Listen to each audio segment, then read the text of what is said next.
está muito feliz com cada um, mesma dificuldade de cada um aqui, né? Mesma dificuldade de vir à igreja, é bem complicado, mas o Espírito do Senhor, Ele que nos guia, que nos guarda e Ele que nos mantém para nós virmos aqui, né? E eu queria falar uma coisa bem séria, irmãos. Quando nós vimos à igreja, Deus fica feliz, fica ou não fica? Quem que fica com ira, com raiva? Inimigo, né? Mas Ele, sabendo que nós estamos na casa do Senhor para ouvir a sua mensagem, você acha que Ele pode usar coisas ou algo para tirar a nossa atenção, sim ou não? Sim. Sim. Deus, Ele sabe disso. O inimigo também sabe que a mensagem da sua palavra é muito importante. É isso que nos reergue, é isso que nos dá força. O apóstolo Paulo diz que a fé vem pela pregação e a pregação pela palavra de Deus. O inimigo dos céus e dos homens, sabendo disso, o que ele faz? Ele tenta tirar a nossa atenção máximo para que a nossa mente não esteja fitada na mensagem que vai ser pregada. Ele levanta meios na qual a gente não se apercebe para tirar a nossa atenção. A nossa pregação fundamental, porque os adventistas do sétimo dia, eles são conhecidos aí afora por guardarem o sábado, não é verdade? Os adventistas do sétimo dia hoje são conhecidos por guardar o sábado. Mas sabia que a mensagem principal do adventismo não é o sábado em si? A pregação principal do adventismo e do adventista do sétimo dia, do cristão de hoje, do século 21, é a volta de Cristo. Não é o sábado. O sábado faz parte da pregação sobre a volta de Cristo. E parece às vezes que a volta de Cristo está custosa, né? Está demorando.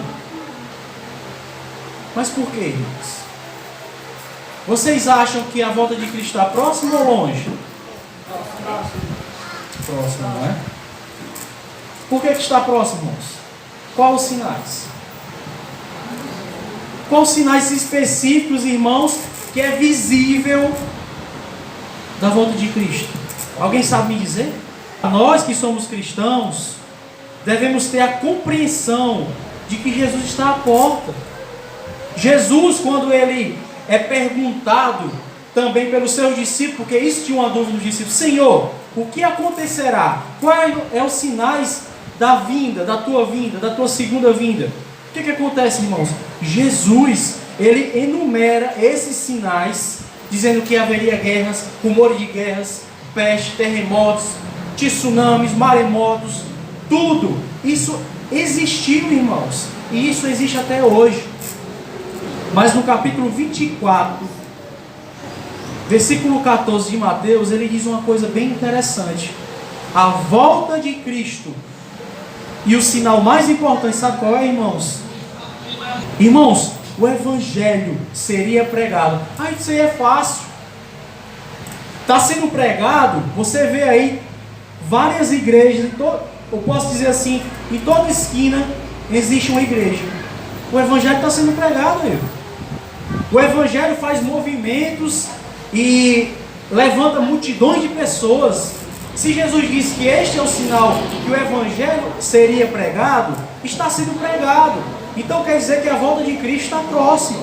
Mas será que o Evangelho que Cristo pediu que está sendo pregado é o Evangelho que está sendo pregado ali fora?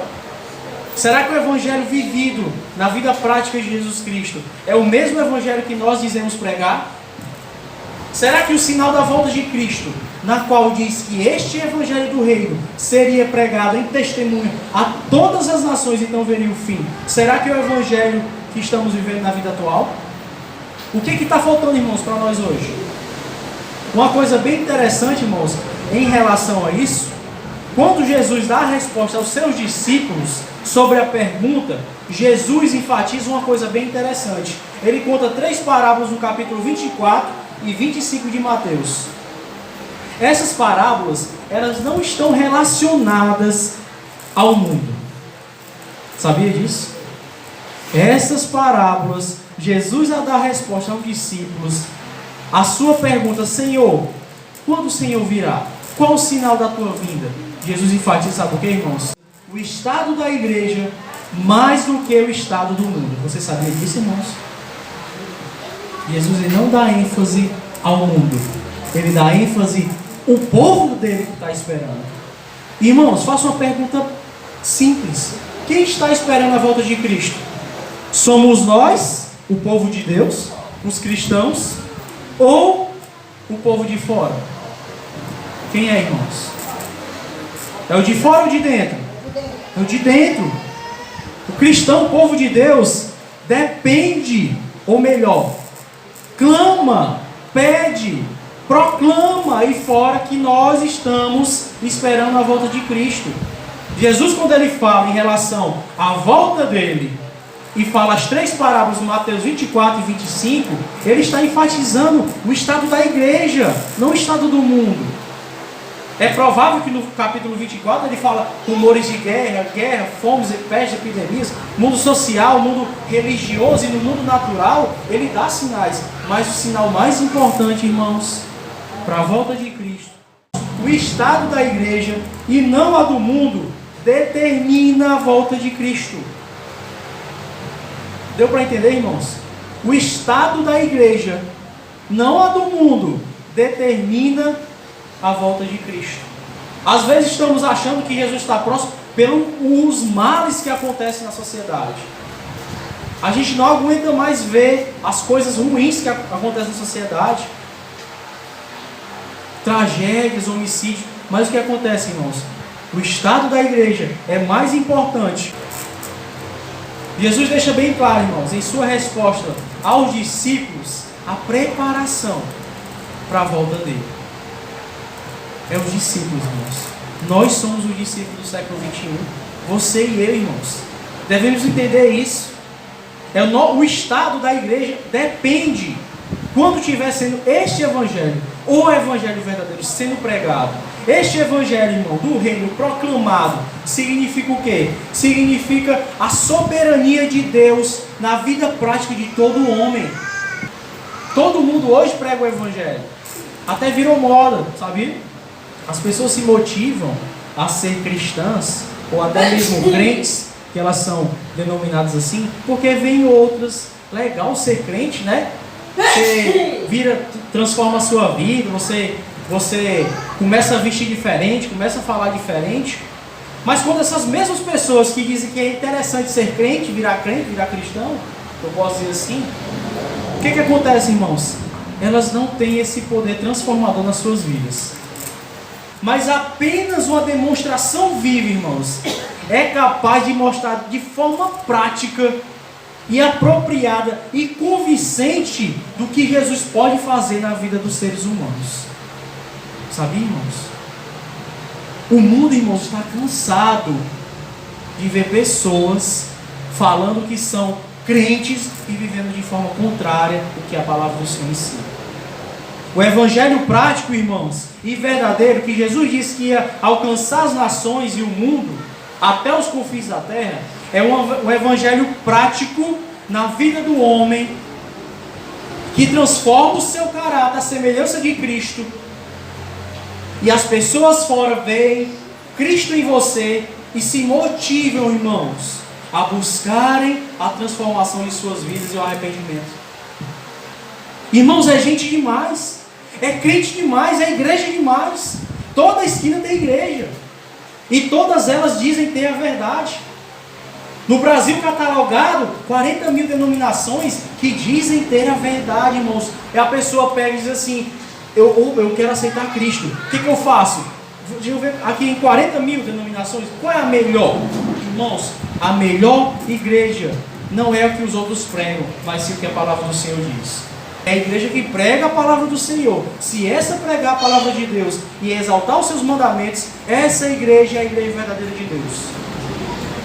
Ninguém aguenta mais, irmãos. As pessoas aí fora veem os cristãos que dizem ser cristãos, as suas práticas não serem condizentes daquilo que eles pregam. Irmãos, o evangelho tem que ser pregado não com palavras, mas sim com atos. O diabo não tem o que a gente prega, sabia? O diabo teme o que a gente vive. Irmãos, o inimigo ele não está nem aí para o que você prega. Se você não vive aquilo que você prega, aquela tua pregação não valeu de nada. Eu posso estar aqui pregando o que for para você hoje. Se a minha vida não for condizente com aquilo que eu falo, o evangelho que eu estou pregando não serve de nada. Sabe por quê? Porque quem nos conhece é quem convive com nós. Precisamos viver, irmãos. Se possível, pregar, mas primeiramente praticar em nossas vidas. Apocalipse capítulo 2.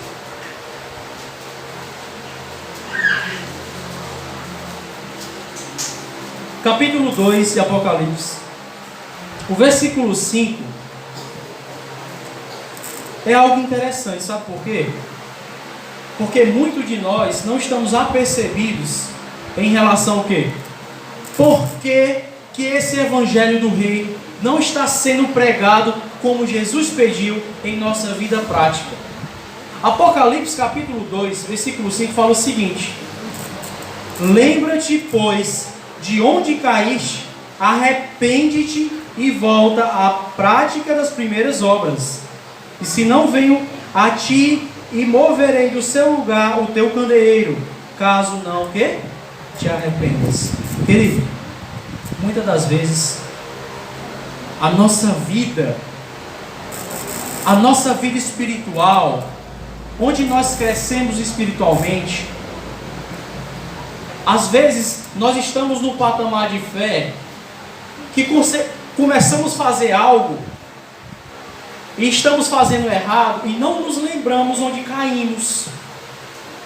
A fé, irmãos, é um degrau. Você está aqui, você está aqui, você está aqui. Mas muitos de nós, muitas vezes, não saem do primeiro degrau ou do segundo. Outros não, já estão aqui nesse degrau. Mas por que, irmãos? Sabe por quê? Apocalipse capítulo 2, versículo 5, Jesus fala o seguinte: lembra-te onde caíste e arrepende-te. E muitas das vezes nós subimos no degrau da fé. Sabe por quê, irmãos? Porque não nos lembramos onde caímos. Não nos lembramos onde caímos. E isso impede nosso crescimento espiritual. Às vezes, irmãos, acostumamos com a religiosidade que a gente vive. A gente se acostuma a vir à igreja ao domingo. A gente se acostuma a igreja vir às quartas-feiras, às terças, se tiver. A gente se acostuma, irmãos, com o santo. Nos esfria espiritualmente. Às vezes, irmãos, estamos aqui sem nenhuma vontade de estarmos aqui. O que eu vim fazer aqui hoje? Muitas vezes perguntamos. O que eu vim fazer aqui nessa igreja? Olhar para a cara dos irmãos? Como que é? A vida religiosa virou banalidade. Não temos mais força, mais vigor, mais espiritualidade. Cristo não está sendo pregado com a nossa vida prática. Estamos mornos, como o Apocalipse fala. Estamos sem vida. Mas por que, irmãos, que a gente continua dessa maneira? Por que a gente não sobe desse degrau da fé que a palavra do Senhor diz? Por que nós nos acomodamos? Onde é que a gente erra? Onde a gente caiu? Irmãos, e hoje eu queria falar para os irmãos um tema bem interessante, que fala sobre a volta de Cristo. Mas principalmente, hoje eu queria falar sobre os predicados do reino. Aí o que é predicados do reino? Aí o que é predicado? Eu não sei o que é predicado. Predicado, na gramática, no português, predicado é um dos termos essenciais da oração. É tudo aquilo que se diz ou que se declara sobre o sujeito. É tudo aquilo que se informa sobre o sujeito. Exemplo: sinônimos de predicados.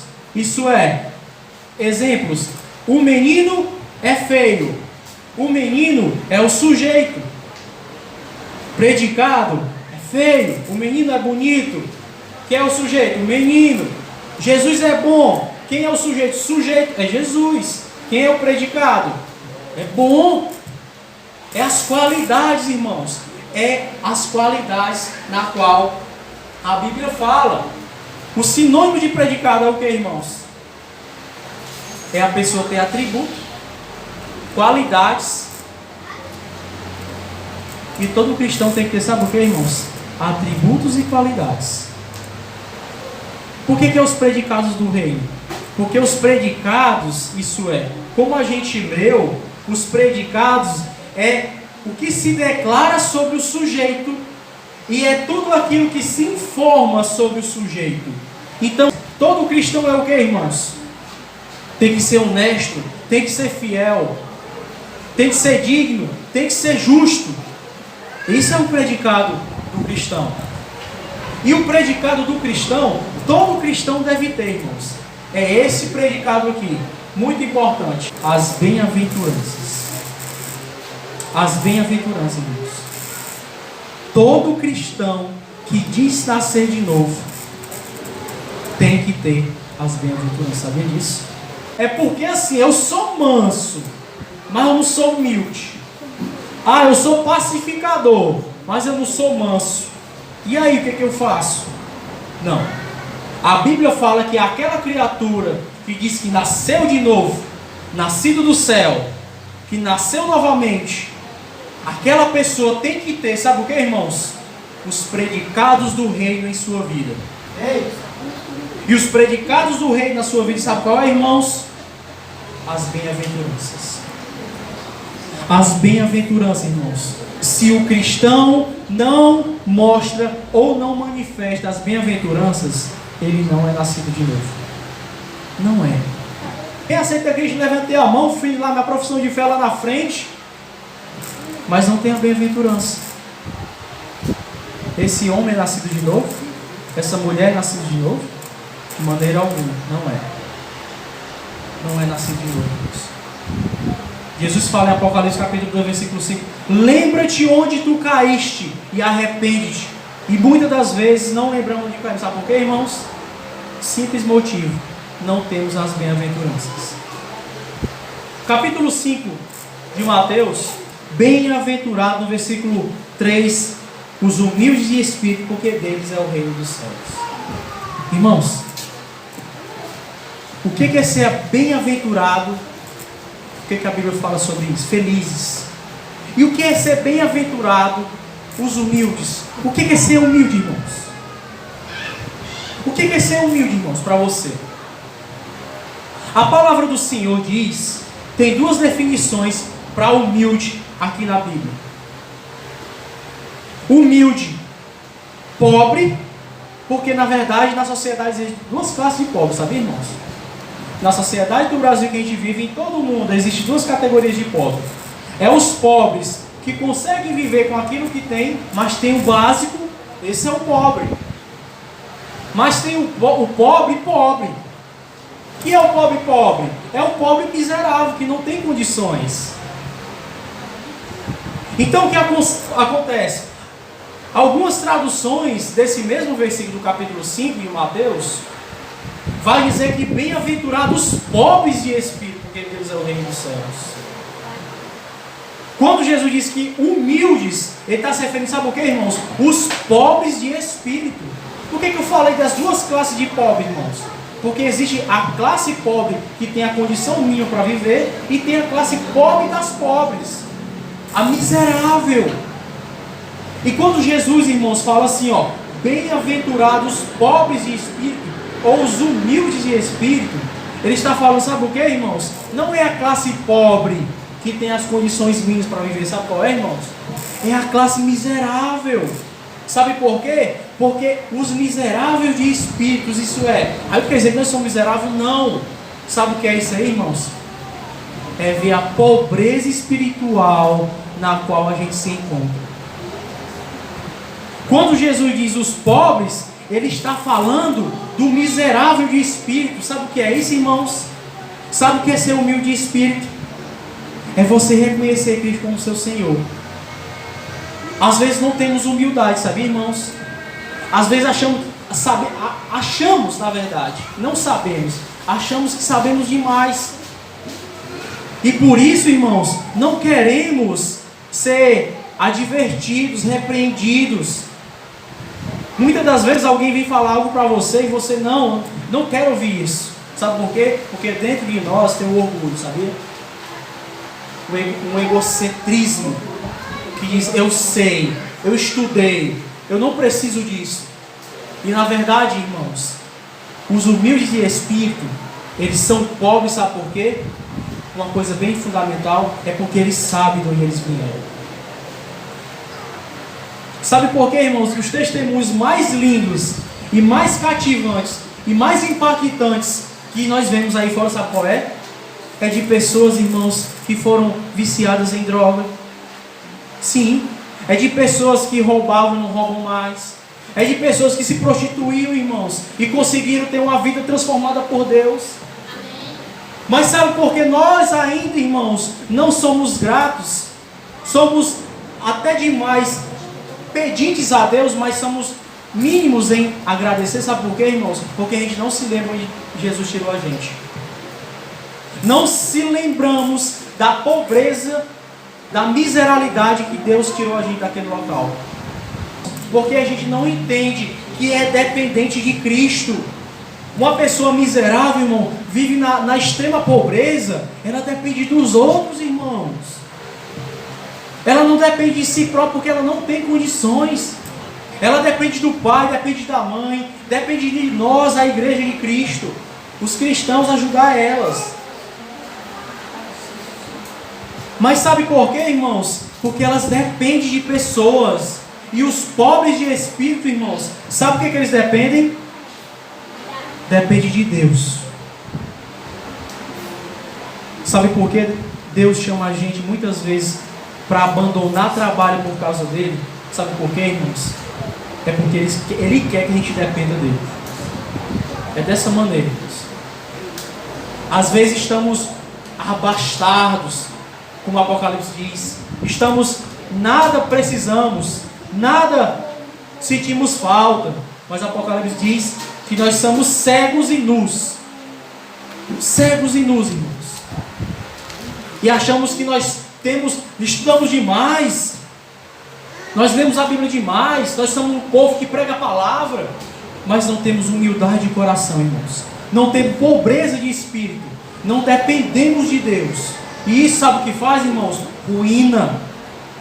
Não temos os predicados do reino, uma bem-aventurança, os humildes, os pobres de espírito, aqueles, irmãos, que dependem de Deus, assim como o pobre miserável aí fora, depende das pessoas para ajudar, senão elas morrem de fome. Assim também devemos ser miseráveis de espírito, pobres de espírito, dependemos de Deus. E quando não dependemos de Deus, irmãos, nosso egocentrismo, nosso ego, eu estudo, eu guardo sábado, eu faço aquilo, eu dou esmola. Não, irmãos. Nós temos que depender de Deus, não das nossas próprias forças.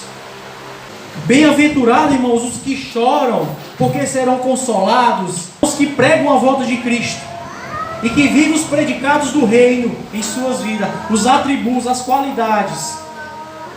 Qual foi a última vez que nós choramos no nosso pecado, irmãos? Qual foi, irmãos? Qual foi a última vez que você magoou Deus? Qual foi a última vez que você meteu a mão naquilo que não era teu? Qual foi a última vez, irmãos, que tu olhou para aquela mulher, desejou ela e não pediu perdão? Qual foi a última vez, irmão? Qual foi a última vez que tu olhou para aquele homem e mulher, esposa, e sentiu prazer, a vontade e não pediu perdão? Qual foi a última vez que tu chorou, chegou a Deus: Senhor, me perdoe porque eu pequei contra ti, Senhor? Qual foi a última vez, irmãos, que nós fizemos isso? Felizes, irmãos, é aqueles que choram pelo seu pecado. Mas será, irmãos, que estamos sensíveis ao nosso pecado? Será, irmãos? Muitas das vezes somos sensíveis, sabe o que, irmãos? Uma pessoa vir dar um conselho para crescimento espiritual, ou até mesmo lhe exortar, e você não suporta. Você é sensível. Ah, não me toque. Eu sei o que eu faço da minha vida. Vai se meter com a sua vida. E a gente não quer receber repreensão, irmãos. Exortação, crescimento espiritual. O Evangelho não é só exortação e repreensão, não. O Evangelho é muito mais do que isso. Mas somos sensíveis quando alguém chega para a pessoa e fala: irmãos, é assim, assim, assim. Mas não somos sensíveis com o nosso pecado, sabemos? Não choramos pelos nossos pecados. Não clamamos: Senhor, irmãos. Quando a gente não chorar pelo mal que a gente comete, pelo pecado que a gente comete, irmãos, a gente não vai ter a bem-aventurança. E a gente não diz que nasceu de novo, mas na verdade não nasceu, porque não manifesta esses frutos.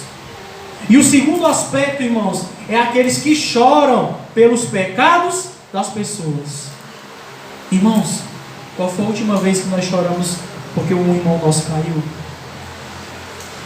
Qual foi, irmãos? A última vez que um irmão nosso, ele teve um pecado manifesto, um pecado que ele veio a cair, e toda a igreja, ou até mesmo a sociedade, viu a queda dele, e choramos pelo pecado dele. A Bíblia fala em Ezequiel capítulo 9, que aqueles que serão marcados com sinal, é aqueles que gemem pelos pecados e abominações cometidas na casa de Deus, irmãos. É aqueles que choram porque viu o irmão caindo e se compadeceu dele, clamou por ele, buscou: Senhor, ajuda aquele homem, chorando, sim. Sabe por quê, irmãos? É fácil você chorar pela sua mãe no hospital, sabia? É fácil. Você chorar por um irmão seu que está adoentado, que está passando fome. Você chorar pelos problemas que estão acontecendo na tua casa. É fácil, irmãos.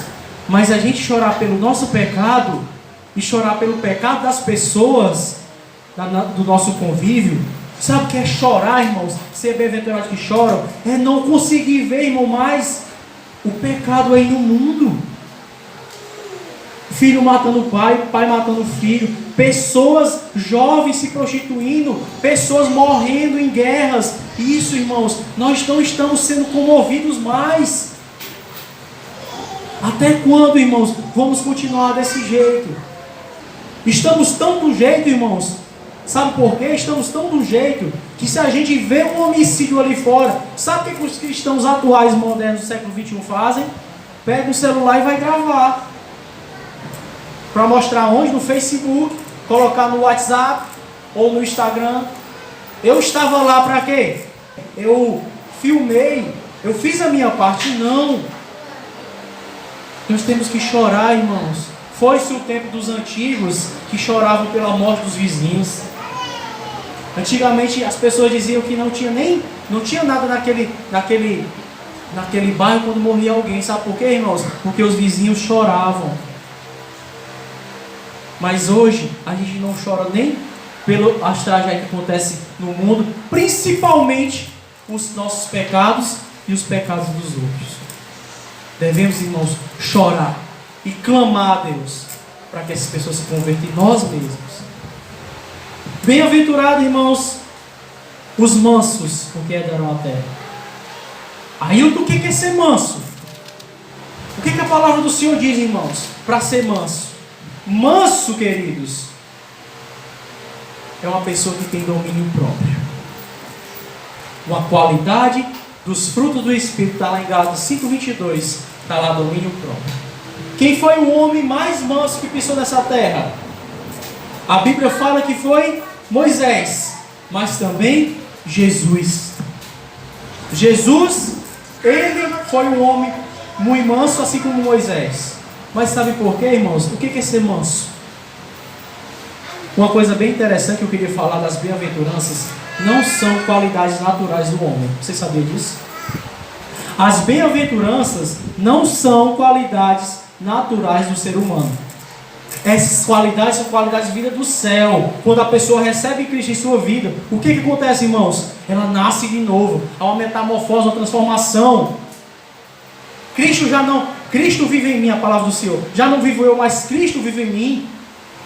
O manso, irmãos, é quando tem domínio próprio. Isso é o manso. A bem-aventurança é qualidade vinda dos céus, não é qualidade do ser humano. Ele passa o dia deitado lá na rede, não fala nada, o irmãozinho ali. Mas, em compensação, não tem misericórdia dos irmãos, não choram pelo pecado dos irmãos. Isso não é mansidão. Isso não é ter mansidão de coração. O manso, irmãos, o que é? Quando Jesus era maltratado, Jesus foi cuspido ou não foi, irmãos? Sim.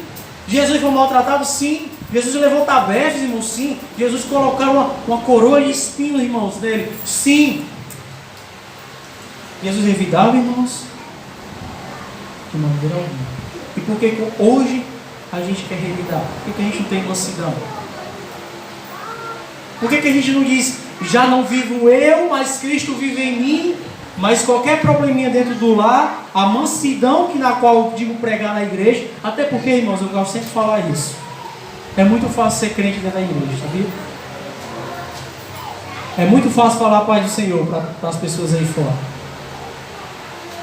Mas a vida prática, irmãos, dentro do lar é que diz quem você é. É a vida prática, irmãos. Jesus, ele pede para a gente ter mansidão, ter domínio próprio. É como ele, uma pessoa lhe xingar, você ter o domínio, irmãos, que é o fruto do Espírito, aplicando na tua vida diária. É isso, irmãos, que Deus quer que a gente faça. A mansidão é isso, o domínio próprio. Bem-aventurado, irmãos, é o que tem fome e sede de justiça. Irmãos, o que é ter fome e sede de justiça? Fome e sede de justiça, irmãos, sabe o que é? Jesus fala lá em João, capítulo 6, versículo 35, o seguinte: declarou-lhe, pois, Jesus: eu sou o pão da vida. Quem vem a mim jamais terá fome. O que crê em mim jamais terá sede. Bem-aventurado, irmãos, o que tem fome e sede de justiça. Sabe por quê, irmãos? Que tem fome de Deus, que tem fome de Cristo, que tem fome da palavra, que tem fome de estar perto de Deus. É isso que ter fome e sede de justiça. É se alimentar de Cristo, irmãos. Sabe, resumindo, o que é ter fome e sede de justiça? Sabe o que é, irmãos? É a comunhão com Cristo. É a comunhão com Deus, irmãos. Eu te pergunto, será que estamos, irmãos, tendo fome e sede de justiça? Será que estamos tendo fome e sede de ter comunhão com Deus, com nossos irmãos? Sabe o que é ter comunhão com Deus, irmãos? É você gastar tempo lendo a palavra. É você gastar tempo orando. Jesus fala em João 5,39: examinai as Escrituras, porque julgais ter nelas a vida eterna, e são elas mesmas que testificam de mim. Irmão, porque nós estamos vendo aí crentes raquíticos, sem vida, mortos, mornos. Você chega na igreja, uma pessoa, você fala com uma pessoa triste, irmão. Sabe por quê, irmãos? Porque não tem fome e sede de justiça. Irmãos, se nós passarmos um dia de fome, sabe o que vai acontecer no final do dia? Sabe o que vai? Você vai ficar fraco.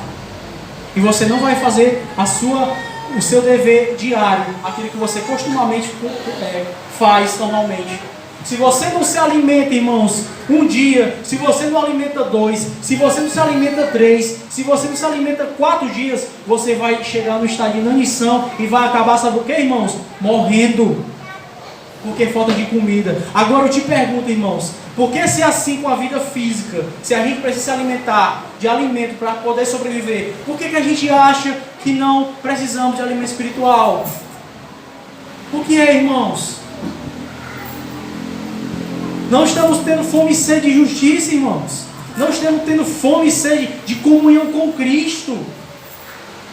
Estamos morrendo de inanição espiritual. Muitas das vezes, irmãos, não temos fé. Sabe por quê? Porque a fé vem pela pregação. E a pregação vem pela palavra de Cristo. A fé só vem através da palavra, irmãos. Falada ou escrita, mas vem através da palavra. Comunhão. Muitos dos irmãos, sabe o que acontece, irmãos? Eles ficam dependendo, sabe de quê? De pregações. As pessoas não querem fazer nada, não querem orar, não querem ler a palavra, não querem gastar tempo com as pessoas, não querem evangelizar. Mas sabe o que eles querem fazer, irmãos?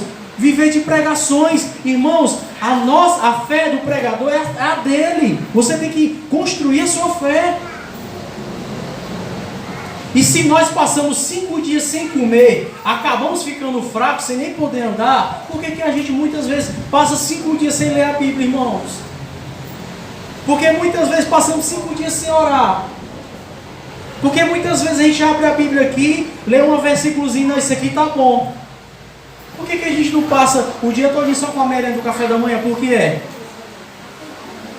Porque a gente não aguenta, irmãos. Nós ficamos enfraquecidos. Deus pede isso de nós, ter fome e sede de justiça, irmão. É ter comunhão, é ter fome da palavra, é ter fome da oração. É isso que é ter fome e sede de justiça. Deus pede isso de nós. Bem-aventurado os que têm fome e sede de justiça, porque serão fartos. Mas estamos enchendo, sabe de quê, irmãos? Sabe de quê que a gente está enchendo? Do mundo. É do mundo que a gente está se enchendo. Tem uma citação que fala o seguinte: a gente é transformado por aquilo que contempla. Tudo que você contempla, irmão, você se transforma a qualidade daquilo que você vê. Se você contempla fuxico, você vai ser fuxiqueiro. Se você contempla mentira, você vai ser mentiroso. Se você contempla uma rodinha que só fala de traição, de adultério, se você contempla, irmãos, vídeos pornográficos, você vai ser um adúltero. Isso é pecado, irmãos. Isso é pecado. Estamos se alimentando, sabe de quê, irmãos? Não mais da palavra de Deus, mas do mundo. E por isso estamos sendo transformados por aquilo que nós contemplamos.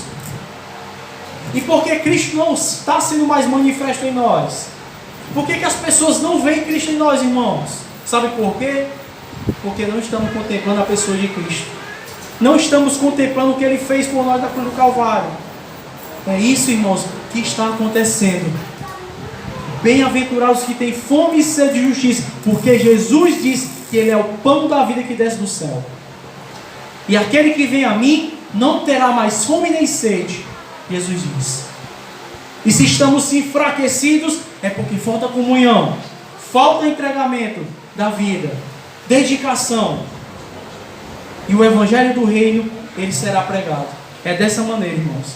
Bem-aventurado, irmãos, versículo 7, os misericordiosos, porque alcançarão misericórdia. Irmãos, o que é ser misericordioso? O que é ter misericórdia, irmãos? O que é ter essa bem-aventurança? Sabe o que é, irmãos?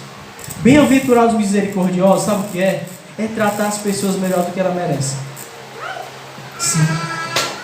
Jesus fala o seguinte: olha, numa mesa, quem é maior? Os que são servidos ou os que servem?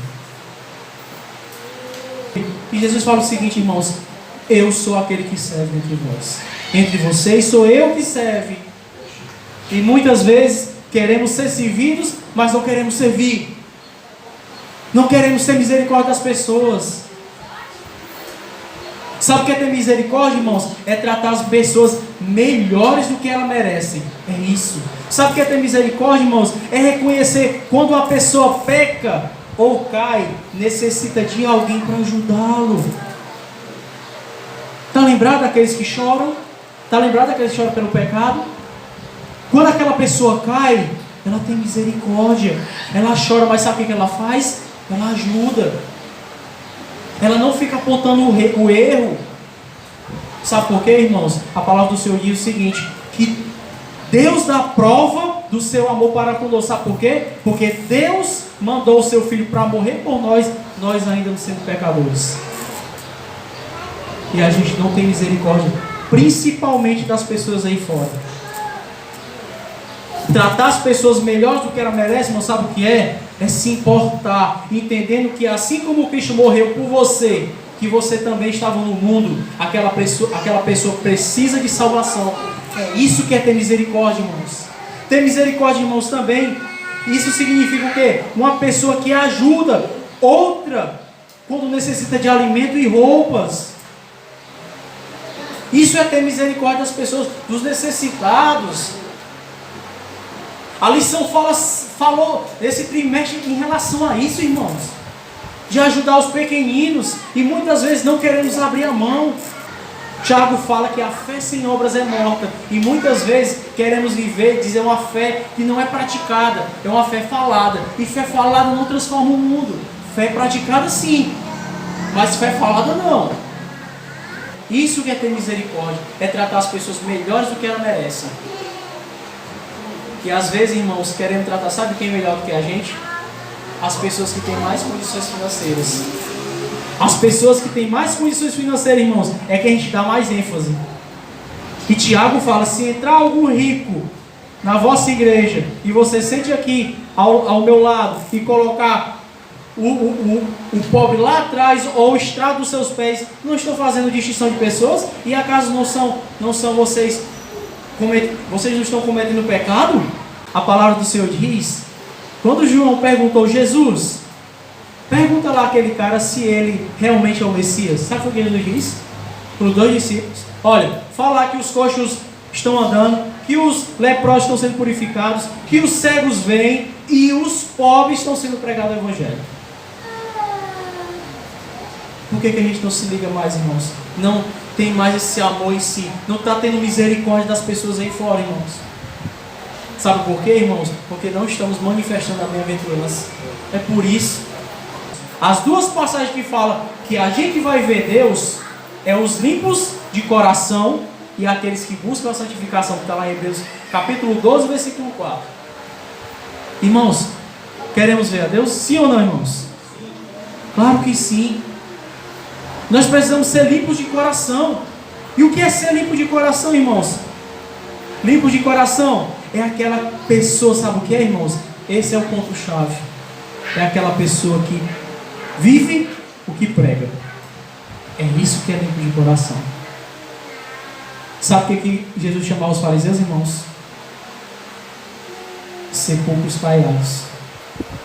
Sabe por quê, irmãos? Porque eles viviam completamente diferente daquilo que pregavam.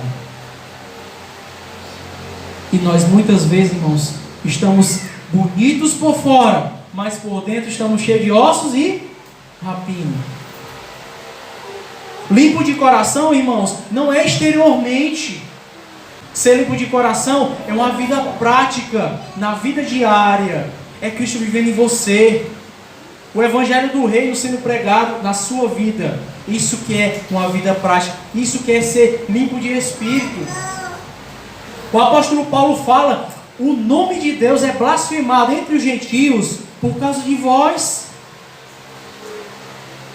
Sabe por que muitas pessoas não se convertem ao cristianismo hoje, irmão? Sabe por quê? É simples, sabe por quê? Porque não vê as pessoas vivendo como Cristo vivia. E elas dizem o seguinte: se for para me ser crente deste jeito aí, eu não vou não. Vocês já ouviram alguma pessoa falar isso? Sabe por quê, irmão? Pelo mau testemunho que as pessoas pregam na sua vida prática. Já viu aquela frase? Faço o que eu digo, mas não faço o que eu faço. Isso não se aplica no cristianismo, irmãos. Isso é aplicado para as mães que não têm sabedoria para criar seus filhos. É isso? Ou os pais? Faço o que eu digo, mas não faço o que eu faço. Isso não se aplica no cristianismo. É para ser faço o que eu digo e faço o que eu faço. O apóstolo Paulo fala em 1 Coríntios 11, capítulo 11, versículo 1: sede meus imitadores como eu sou de Cristo. Será que aí fora a gente chega para as pessoas: me imitem porque eu estou imitando a Cristo? Ou você tem vergonha da sua conduta perante a sociedade? Os limpos de coração, irmãos, são aqueles que são por fora lindos, limpos, mas por dentro principalmente, porque a palavra do Senhor diz que enganoso é o coração e desesperadamente corrupto. Quem o conhecerá? E às vezes achamos que somos limpos de coração porque o adorno, o exterior do copo está limpo, mas por dentro está cheio de osso e rapina. Isso é ser limpo de coração, irmãos. Você quer ver a Deus? Limpe o nosso coração, limpe o seu coração. Isso é muito fácil. Entregue a sua vida a Cristo de verdade e pratique a vida que Cristo quer que você viva. Viva, se possível pregue. Viva, se possível pregue. A outra bem-aventurança, irmãos: bem-aventurado os pacificadores, porque serão chamados o que, irmãos? Filhos de Deus. Irmãos, o que é ser pacificador? O que é uma pessoa pacífica? O que é ser bem-aventurado? O que é ser pacífico, irmão? Sabe o que é? Pacífico é uma pessoa que conseguiu aderir o quê? A paz. É uma pessoa que estava em guerra com Deus, porque quando a gente é pecador, irmãos, a gente está em guerra com Deus. E nesse momento, quando aceitamos Cristo em nossa vida, sabe o que acontece? Deus ele reconcilia-se conosco através do sangue de Cristo. E a gente tem paz com Ele. E a gente se torna pacificadores. E a gente tem a paz que a gente recebeu de Cristo. Jesus não fala, eu vos deixo a paz, a minha paz vos dou, não vos dou como o mundo a dá. Mas sabe o que paz é essa, irmãos? A paz que o mundo prega, sabe o que é, irmãos? É a ausência de guerra. A paz que o mundo prega é a ausência de guerra. Mas a paz que Jesus diz, sabe qual é, irmãos? É a paz em meio à guerra. Isso aqui é a paz interior. É o mundo se destroçando aí fora, as pessoas se matando, as pessoas pecando, e você tendo a paz. Sabe que paz é essa, irmãos? Saber que você está fazendo a vontade de Deus e que está vivendo segundo a sua vontade, o seu evangelho, na vida prática. Isso é que ter paz. No relacionamento, irmãos, estamos sendo pacificadores ou não? Será que no relacionamento, principalmente de casais, que isso aqui é bem complicado, quando há uma briga, será que eu sou o que pacifica ou é o que mais atinge o outro? Irmãos, se estivermos atingindo o outro, significa, sabe o que, irmãos? Que não estamos refletindo as bem-aventuranças, os atributos, os predicados do reino em nossa vida. Não estamos. Deus pede de nós, irmãos, que sejamos pacificadores, pessoas que unam outras pessoas. Assim como Cristo, através de seu sangue, uniu a gente a Deus, assim também devemos unir as outras pessoas a Cristo e viver a paz que a palavra do Senhor diz, a paz que Jesus deu, a paz que Jesus falou, essa paz que transforma o mundo. É essa paz, a paz não a ausência de guerra, mas a paz em meio à guerra. Essa é a paz que Deus nos dá. E por último, bem-aventurados perseguidos por causa da justiça, porque deles é o que, irmãos? O reino dos céus. Os perseguidos significa o resultado das outras 7 bem-aventuranças.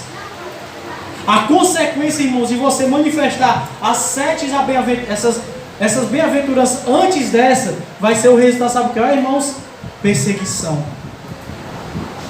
Agora eu pergunto aos irmãos, estamos sendo perseguidos, irmãos?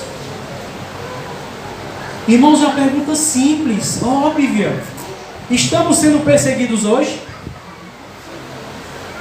Não, irmãos. E por que não? Eu estou vendo ainda pessoas aí vivendo o evangelho que não estão sendo perseguidos. Mas sabe por que, irmão, nós estamos sendo perseguidos? É porque não estamos manifestando essas outras 7 bem-aventuranças em nossa vida. É por esse motivo.